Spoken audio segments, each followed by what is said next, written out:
nag-cross na rin siya. Tapos ito naman sa candlestick niya, makikita nyo, inverted hammer yan.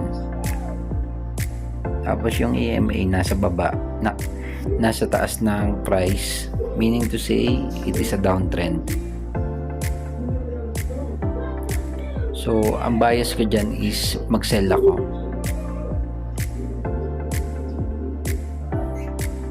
Pag ako nga pala yung nagba-backtesting, sinusulat ko kung bakit ko siya binili, ano yung mga bias na nakita ko sa indicator.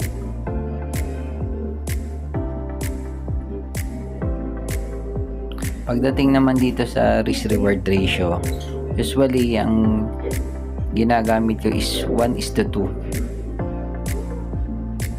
Meaning to say, kung matatalo ako ng isa, kailangan ko mananalo ako dalawa.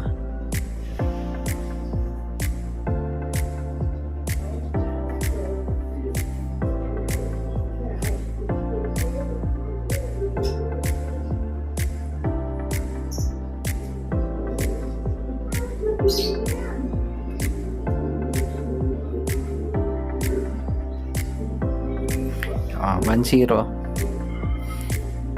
Nanalo 1-0.